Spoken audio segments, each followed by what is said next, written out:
Today, I want to make a case for premarital counseling. Does it actually help? Or if you're married, what if we never did this? Are we going to have problems?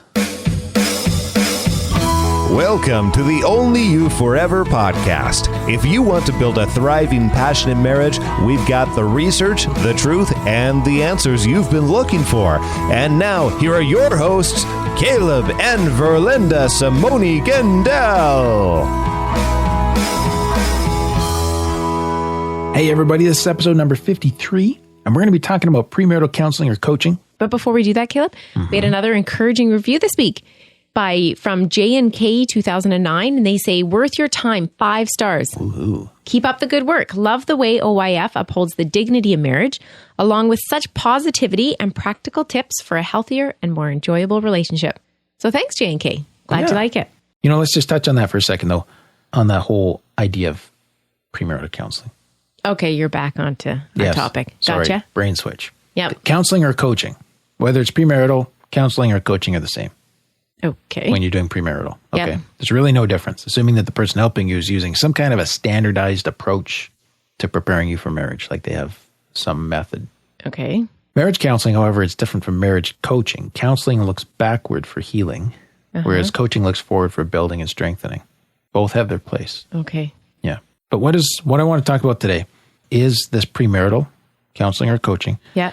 And just let's start with the question. What does the research say? Should a couple be bothered with premarital counseling or not? Because it's a really busy time of life. It is. You got a lot going on, and you often don't have a lot of extra money. cash. Yeah. Right? Because you're putting money down on your venue and on your clothing and meals and all this other jazz, right? Maybe a house. Yeah. So our research assistant came up with a meta-analytic review. And these are awesome because they are like a research study of many other research studies, or they are a research study of many other research studies. Okay. And it's really where you distill the work of many researchers into some very clear results. And this study found that, and I'll give you the technical, and then we'll do this again in English, Verlynda, as often happens, that the mean effect size for premarital programs was 0.8, which means that the average person who participated in a premarital prevention program, not preventing marriage, but preventing distress in marriage. That's really, really good alliteration. Thank you. That they were significantly better off afterwards, more so than 79% of the people who did not participate. Wow. Yeah. So it helps. Yeah. In plain English. Yeah. And I just want to bring into this a proverb mentioned by Jesus Christ in Luke 14:28. For which of you desiring to build a tower does not first sit down and count the cost, whether he has enough to complete it? So like think this through before you're building something together. Huh. Yes. And there's lots of good reasons why premarital coaching is worthwhile. But if you realize you're building something together, you want to make sure that you have the resources to finish what you've started. And these resources in marriage are things like communication skills, shared values, having a shared vision for your future, shared dreams, goals. We'll get into all that stuff you should be going over. Oh, interesting. Okay. Now, we had actually in our marriage, very little marriage preparation. Yeah, very little. Yep. But I know for me that the little bit I did have from your brother who married us, did a great job. That little bit we did get from him, he was a really busy guy at the time. That's become a huge resource because in those moments I learned some things about how to be in our marriage that would have been really painful for you and me to learn by trial and error. Yeah. Right? Yeah. And I just, I love the resources that are available today. Like what we use for helping couples that come to us for premarital coaching, it just gives you such a better start to your marriage than if you have nothing. Yeah. Right? And reality expectations. Yeah. So I want to throw the question out there. What should we be looking for in a premarital program? So we got people that are listening to us that are getting married, as well as married people. What should they look for, the folks in the premarital stage? In this program, I'm going to get tangled up on all these T's or P's. Peas. Peas? Okay. So you shouldn't eat peas. So here's an article from 2007, and it compared a self-directed program for premarital stuff, a therapist-directed program, and an assessment-based program. We're just going to fill out a form and do some stuff, right? And I'm going to say you want something that involves an assessment. But immediately following and 6 months later, the assessment-based program had more influence on improving communication and relationship satisfaction. So it had more effect than just doing a self-directed one or a therapist-directed one. So this is like both couple or both spouse, both people in the relationship complete an inventory or an assessment. Yep. Like a personality test kind of thing? Yeah, but for marriage-related issues. And then they receive the skills training that they need. Yes. Based on the info from that. Yes. So if they're really good at something, You count that as a strength area. It's like, and you don't need training. Good job, guys. Let's talk about some growth areas. Yeah. Right. So I've always used this method, and it's great because it shows the couple where they're doing well, as you mentioned, in other areas where they haven't really come together yet to discuss. Yeah. Okay. And it's not like a test where you're scoring for, well, your marriage is looking like it's going to be a B, maybe a B plus. Oh yeah. No. It's just like, you guys have talked about this and this and this, and that's awesome. You're on the same page. And over here, it almost looks like you haven't discussed this enough. So let's talk about that and how you can talk about that. Okay. Right. I think you need to take like your premarital counseling from someone who believes that marriage matters. Yeah.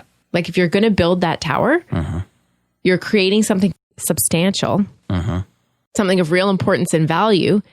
So you want to receive the training from someone who really believes that. Yeah, they have to share that. Yeah. Yeah. Like going to your divorce buddies or your girlfriends that have a very jaded view of marriage is not going to help you build. No.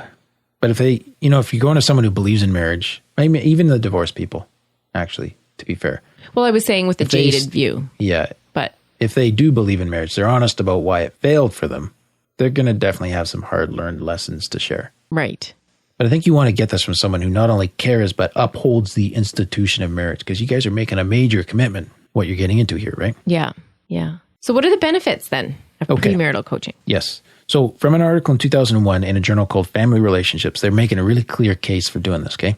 Number one, they pointed out that it can slow couples down to foster deliberation, meaning you got to stop and think seriously about your marriage. Okay. And head into your marriage with a clear understanding of your expectations and beliefs. Or maybe by going through this process, you're going to discover dynamics that were unacknowledged or unnoticed, and they may lead you to not marry at all. But that's better than down the road going through divorce or something. So I found another study that showed that about 5 to 15% of premarital coaching resulted in a breakup. And, as a therapist or a coach, we usually consider that a success because that's so much less painful to do that than 8 years down the road when you've got a couple of kids in the mix and you've shared wealth and history and memories and you're just further down that road. Yeah. Yeah. Okay. But, this is one of the most helpful parts of premarital coaching. Couples rate this very high. It clarifies expectations because one of the things you do is you discuss crucial, maybe problematic areas of your life together. I can believe that. Like just looking how we both came in with different expectations. It tables this ahead of time, right? Now, fortunately, we never had any incredible disconnects. Yeah. But how much better to find that out before you're married than after? Exactly. Yeah. Yeah. So what are things that newly married struggle with the most? Well, what they found is there's really three things that are usually at the top of the list. One is balancing time and relationship because there's an adjustment from single life to married life. Yeah. Right? Very true. Another is sexuality. And then the third is financial matters. And these are all things that you talk about when you're doing premarital coaching. Oh, okay. Yeah. So it becomes very useful. So that was number one benefit. It slows couples down to foster deliberation. Now, number two, it sends a twofold message to the couple by doing this, that marriage as an institution matters and how their marriage turns out depends on their own attitudes and actions. So what they put in is what they're going to get out. Yes. Yes. Okay. So there's both this idea of adding some gravity to the situation because there's long-term consequences at stake here. Yeah. But, also this mental acknowledgement that how our marriage turns out is not a matter of fate. Yes. But it's the decisions, it's the actions, it's the attitudes that are present every day that I bring for years to come. That's good. So that's the second benefit. Yeah. Third benefit, helps the couple learn of options if they need help later. Oh. That makes sense? Yeah. So when you do this with a therapist or a coach or a church elder or something like that, you realize that, hey, you know what? There's more help here if we need it later. And often people that do run into struggles, they'll seek the help of the person they did the premarital coaching with. And I think this is just so true. If you've got help from this person, you'd be more willing to go back and seek help when things aren't going well. Yeah. And at the same time, Verlynda, that because you're learning skills up front, you're coming to this marriage with more skills than you might otherwise have had. Just skills like communication and conflict resolution, learning to talk about awkward topics like sex and money. Yeah. Right. And then that, we're talked about this. We got as far as we could. We're getting stuck. There are people that we can go to because we've done this before. It's not huge stigma for us or a big deal. It's just a skill we need to learn. Yeah. We'll just go get some more help. Yeah. And number 4, as we mentioned earlier, it helps. In this particular study cited another one where they reported that in nationwide polling data, those who had taken premarital counseling in the prior 5 years were less likely than others to have thought about divorce and were more likely to have confidence in their ability to handle the future. Interesting. Just having those skills gave them the confidence. Yes. And confidence is a huge thing, right? It is. Yeah. Yeah. It's really good to have. Yeah. But I mean, what if you're married now and you didn't have this premarital? Are you hooped? No, I don't think so. The tool that I use there's a married version of it as well. Mm-hmm. So you can actually come back later and say, look, here's the 3 or 4 things that we never talked about. Let's start unpacking those and let's give you some skills to talk about them. So you're not pooched if you didn't do this. You can come back and learn the skills. Yeah. You can still do this now, right? Yeah.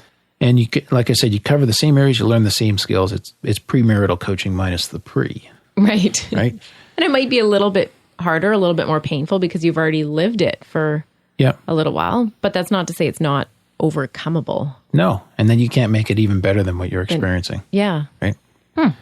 So if you're not married, you definitely want to invest in this.